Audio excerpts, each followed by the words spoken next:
What's up, world? It's your boy, Mike Muse. Welcome to the conversation, the Mike Muse Show. I am so excited that you are joining me today and that you are here with my guest. I've been a big fan of this guest for a while, and he's here to promote something really, really cool, new show on Disney Plus. I'm really excited to talk with him about it. It is action-packed, full of adventure. It is called American Born Chinese. It's already out. It's streaming right now on Disney Plus. So you can check it out. It takes you through a trippy space, different multi-universes, and people are metamorphosizing into animals and on a journey to find loved ones. It's action-packed and it's shot so well. So I want to bring the person who is starring in this, Mr. Daniel Wu. What's happening, my guy? Hey, Mike, how you doing?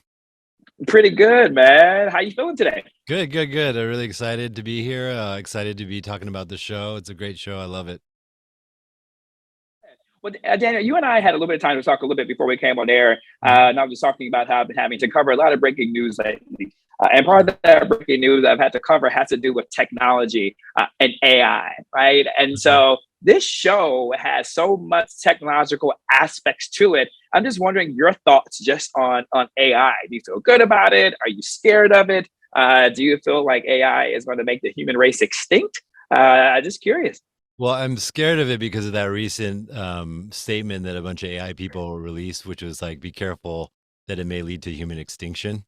And if like people in AI are saying that, that's scary. Like before I was like, oh, this is maybe more conspiracy theory stuff. Might happen. But when AI people are saying that, it's like, okay, we need to be responsible with that. So we can't let it Yeah. run amok. And then combined with like, have you seen that Boston Dynamics robot that can do like parkour and flips and all that? Yeah, I have. Yeah, Yeah. and they have the robot, the dog as well. And it's like AI combined with that, that's Terminator right there. Is all over, you know? So a little bit worried It about is. it, but I have faith. Well, I don't know. I have faith in humanity that we will make sure bad stuff doesn't happen, but it's definitely something we have to be wary about. So that's something about what you're talking about was those who signed that statement about everything being extinct. It's funny that you mentioned the Boston with the dog and the parkour and the kind of future is now. Everybody's kind of going back like to the Terminator, right? Yeah. And kind of how these movies are a telltale sign of like what is to come. But with this particular series too as well, I mean, it's futuristic. Um, People are metamorphizing and shaping into things. It's a multiverse. Yeah. Do you think this is a telltale sign for what's to come 20 years, 50 years from now? Well, I think that we are showing the good side of technology in our show, where it can be used for good things like storytelling and making people feel good and making people feel like they belong. That's a side of technology that is useful to us, I think. Because look at the way just CGI has evolved over the past several years, right? We have a lot of CGI in our show. A lot of the fighting has like crazy like flames and power and all that kind of stuff that it augments the physical action that we're doing, and so that helps it bring it to this level that's kind of like manga style, right? Years ago we couldn't do that. If you watch like the first version of Mortal Kombat versus this version of Mortal Kombat, the most recent one, like just the CGI brings a whole nother thing to it. And so that's an example where I think it is good and it's important and it's evolving to a point where technology really helps tell a story. It's so amazing you mentioned the CGI. I mean, I even think about like Avatar, right? When Mhm. Avatar 1 came out, it was so groundbreaking for the technology that happened. So when the second Avatar came out, I wasn't that necessarily excited to see it because what made Avatar 1 so special was the technology, right? Right. And so I just think we are in this society right now where we want more, quicker, faster, shinier, brighter, slicker, more use of technology in order to keep our attention spans, which is why I really do think that this AI has really fascinated the global society's imagination and concern Sure. because of what it is to come. But what captures your curiosity to join this series? Well, to join this series was a chance to play the iconic Monkey King character. Like this character is the Monkey King in his story, Journey to the West, which is, we refer to it in this show, but is one of the four pillars of Chinese literature. So it's like, a very important work in Chinese literature that is in the DNA of 1.5 billion people, right? And so it's exciting to be able to bring that part of my culture and share it with a more broader American audience, but also tell, a high school coming of age story in a different, fresh, new way. I think that's also interesting too. The main story is about this character played by Ben Wong. His name is Jin Wong, and he's, one of few Asian kids in an all-white high school, and he's trying to find his place. He's trying to find his identity in life, and eventually, the Chinese mythological gods come down from the heavens to help him do that. I mean, what a beautiful story, right? Mm. And like, what a beautiful tale that it comes to that. And it will be left on me if I didn't really mention that this is coming out. It came out during AAPI month, right? We're Yes. we're out Yeah. of it now as we enter into June. But I'm a big believer, Daniel. Reason why I love pop culture because I think it holds a mirror up to our society and makes us ask questions about who we are. I also Mhm. think it's a tool, as it can be a teaching tool. With so many successful films that centers AAPI storytelling. What do you think that the hopes that series such as this one and Everything Ever All at Once, where some of your co-stars filmed in, will help moderate the discourse here in America? Well, I think the important thing is representation, right? And the fact that we have more stories for us by us is an important thing because I think one of the things that, yeah, I did a lot of advocacy work during COVID when there was a lot of Asian hate crimes going on. They're still going on now. But what I discovered in that is that, a lot of people still don't think Asians are part of American society because one of the main things was like, go back to where you came from, or a microaggression that we would experience growing up was like, oh, where are you from? No, really, where are you from? And you say, I'm from Oakland. No, no, no, really, where are you from? No, I'm like, I'm from California. No, really. So what they mean is like, what's your nationality, right? And so that showed us that we're not always seen as a perpetual foreigner or not part of the American fabric. And so shows like this are really important in terms of showing that we're not all that different than y'all, right? And that we're telling similar stories. We're telling a story about high school awkward identity, and everyone's gone through that. Whether you're white, black, yellow, brown, whatever, everyone's gone through that awkward phase in high school where they didn't feel like they fit in, and they're trying to figure out what part of them they want to keep, what part of them they want to, add on to, what part they want to get rid of, all that kind of stuff. And I think this story is universal in that, and that the background, of course, his family is Chinese American, and they're an immigrant family, and they're trying to find their place in American society, living the American dream. But it's also about this kid trying to figure himself out, and I think that's a universal story that brings us all together. I love how you picked up on that theme, universal story, and even Mhm. watching the series, I really wasn't making that connection to what you mentioned. But now I'm thinking about it, I actually am glad that this lens is being told through the lens of a high school student, right? Yeah. Because we all, I don't care if you're the popular kid at the table, the jock table, the cheerleading table, the band geek Mhm, table, right? mhm. Like the goth table, we all had to experience like identity, Yep, right? And, yep, and, and making a reckoning right. of that. And I'm just thinking about, I don't know how many, and excuse my ignorance if there is, um, AAPI stories have been told through the lens of a high school student, right? So I think that unto itself is a teachable moment because that really is the next generation. You want to make sure that they have those biases be removed as Yeah. they get into society as adults. Yeah, yeah, yeah. No, you're absolutely right. And then there aren't that many stories. Like we are finally seeing in the past few years more Asian representation on screen, and so we're finally getting a chance to reflect those stories, right? And so it is interesting because like I have my best friend that I grew up with, my next door neighbor. He's black, and his wife grew up in Atlanta, and she saw the first episode of American Born Chinese, and she goes, "Oh, that's interesting. I didn't know you all also felt that way in different situations, felt out of place, felt different." So it's like a really cool way to kind of show that we're not all that different, that we all experience kind of the same feelings sometimes. Absolutely, and I think sometimes there is this so many stereotypes when it comes to individuals of AAPI community, like the model Asian, Mhm. right? Right, And how like a derogatory, right.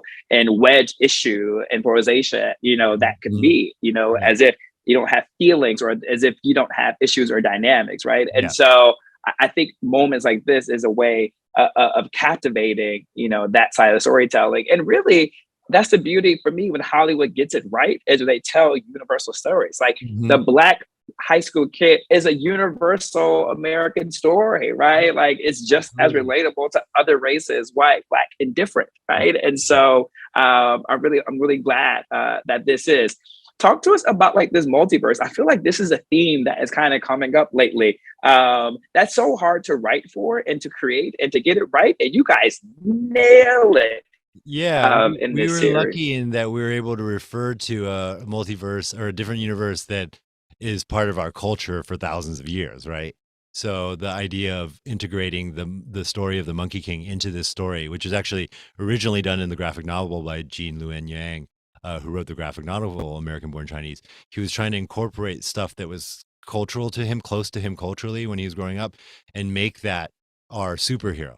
So instead of making like an Avengers story, we're pulling from our own culture and making our own story, right? And so we were able to incorporate, Monkey King, Goddess of Mercy, played by Michelle Yeoh, uh, Gong, played by Ronnie Chang, the Dragon King, played by Jimmy O Yang. All these characters that were part of Chinese folklore to create into a way, basically do what Marvel did with superheroes, but take them from our own Yeah. culture and our own folklore and make them in our modern day superheroes and modern day heroes that our main character can look up to. So I'm curious, and I don't have that much knowledge. My audience knows Daniel. I'm very comfortable in asking questions and showing my Sure, ignorance hey, of things that sure, I don't yeah, know. But you did mention Michelle Yeoh. I'm thinking uh-huh, about your other co-star, Keely Kwan, who yes. is a part of this. And I'm thinking about Everything Ever All at Once was also to a multiverse storyline. Are multiverse storylines popular in Asian folklore and storytelling? Not really per Is it se. just so happen? Yeah, I think it's Is just it? the recent trend, right? So I think Mhm. prior to Marvel doing it, I don't think it happened that much, and especially not in Asian folklore. Because like if you go to Asia, if you see the Monkey King story, it's a straight up Monkey King story from the historical context, right? And there's many versions of that. I don't think anyone's done a modern version of the Monkey King like we're seeing here. Where Mhm. we're taking liberties with the story and advancing the story that everyone knows and going, oh, what if Monkey King was older? What if he had a son? You know, we're taking those ideas and kind of expanding upon old traditional folklore. But yeah, it's not a common thing in Chinese storytelling per se. Mhm. So far we have, in a very broad stroke, generalization. Our first intro to storytelling was through the martial arts, Hmm. and then we saw the peak of that through Crouching Tiger, Hidden Dragon, and Yeah. then we saw like the fun aspect of Asian culture with Crazy Rich Asians, and then Hmm. now we're seeing the really sci-fi, creative multiverse dynamic of the multiverse use. I'm just curious, what other stories are you interested in amplifying, within the AAPI community?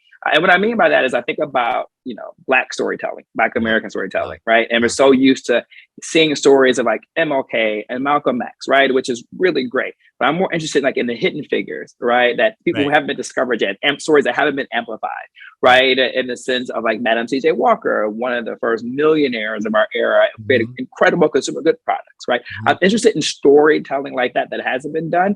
Is there storylines that you are hoping that will that will get made or amplified, that you're just like, yo, that would be a great story for people to know about my heritage? I think in terms of talking about representation, I think it's important to tell stories to show that we've been here for a while and been contributing to American society for many generations, right? Not just the railroad, but also like, um, for example, there's a really great story that I wanted to tell about the 442, who was a Japanese Tell us more. American. Yeah, they're Japanese American soldiers that were interned but then still wanted to represent this country and fight for this country. And they were sent off to Europe to fight. And they were some of the most decorated U.S. soldiers during World War II, but nobody talked about it because it was awkward because they're Japanese American and we were fighting Japan, right? And so, like, Mhm. their story needs to be told. I think that's really important. I think there's another That's like story. our version of the Tuskegee Airmen. That's Yes, like our version of the Tuskegee Airmen. exactly Mhm. that. Um, and then there's the Flying Tigers, who were a bunch of Asian American pilots that went over to China when China was being attacked by Japan and helped create the first Chinese Air Force. And so a lot of them were Mhm. actually of Asian American descent, Chinese American descent, and they went over there to help create the first Chinese Air Force, because China didn't have that technology at the time. And so the US they didn't get involved in the war yet, and they wanted to help tangentially. So they sent a bunch of people over there to help. So that's an interesting story. Another interesting story that I personally want to pursue is the story of uh, Montana Joe is his nickname, but he was a Asian American gangster in the Italian mafia, and was one of the few What? non-Italians that was made into a made man. And this is a true story. What? Right. And so I think that's a really cool story that nobody knows about. I don't even think most Asian Americans know about.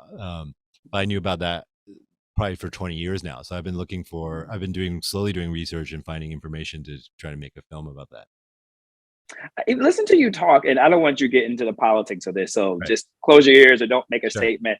But audience, what I'm thinking about right now is, we've been talking almost every week about academic freedoms that are under attack. With the banning of books that is happening, the way that is happening in Florida, in a sense of where they're creating a divide, where they're banning so many African American stories and books, but yet there's one AAPI conversations to be amplified, really trying to create a wedge between our communities. Yes. To which the AAPI community came out and took a harsh stance against that, and standing with Black Americans and making sure that all stories are being told.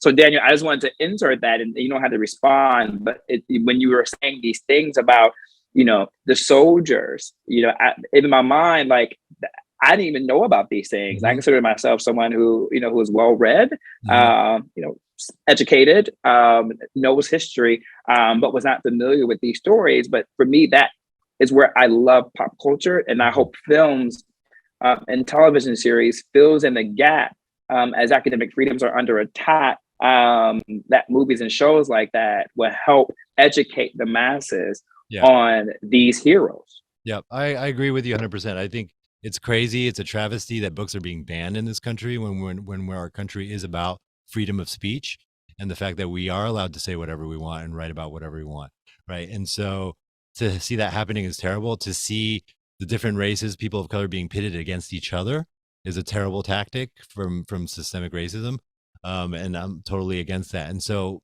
that's one of my main goals as a creator. Is to tell the right stories, get the right stories out there so that we know more about each other and we can understand each other more. Because I think the divisions that happen in this country is because we don't know enough about each other and we don't have enough empathy for each other, right? And if we all just led with a little bit of love instead of a little bit of hate, we'd be a lot further along than where we are now. And if you want to go further with all this political talk, it's like, I feel like if there's some mastermind there, that we're falling into the trap that they want America to fall into, is like division, separation, and fighting against each other so that we can't be a great country anymore, and we're falling into that trap, and we need to get rid of those barriers and love each other and respect each other's histories and stories. And so I think entertainment is the best way to do that. Daniel, I couldn't think of a better way to end the conversation than that. That was so profound. And it really dovetailed right into what American-born Chinese is really about, is teaching empathy, and really teaching how the universal story of this, Chinese American boy is very similar to so many others that are out there. And so thank you for bringing this to the forefront. Thank you for coming on the show today, but really thank you to you and your team and your crew for bringing this incredible series to really help educate the masses, right? In a fun way that is done without heavy-handed. It's just by nature of just being education. We've been talking really serious, but like it's a fun story. There's a lot of kung fu. There's a lot of cool action involved, and it's a really cute story with these high school kids. So check it out. It's fun. I love the clothes, right? I love like the awkward stages that people go through. You know what I mean? And I love how in one scene they're dressed like with the denim jackets. I'm a sucker for a denim jacket. I usually have on something denim, but I'm in a blazer right now. But so audience, you're gonna love it. It is a fun story. But as a beauty, when art is done well, Daniel, you are able to look at it from so many different points of views, and there's so many different angles. So one person can look at it as silly and funny and escapism, and there's another person can say, wow, this is such a teachable moment, right? Without even having to say, this is a teachable moment, right? And I think that's why you guys did such a phenomenal job with this series. Yeah, I think we tackled a lot of issues without being too like nail on the head about it. You feel it, you understand it. We don't talk about it. It just kind of happens in the story. And you get it and you understand what's going on there. And I think that's one of the best ways to kind of teach people, is not to be didactic at people and like pointing a finger, but really just show what it's like for us to grow up in these kind of environments. The word of the day is didactic. I love that. Daniel Wu, you have to come back on the Mike Muse Show, man, more time, and particularly to do more projects, man. I'm excited to rock with you, bro. Thanks so much, Mike. It's been a pleasure. All right, until next time, folks. Peace.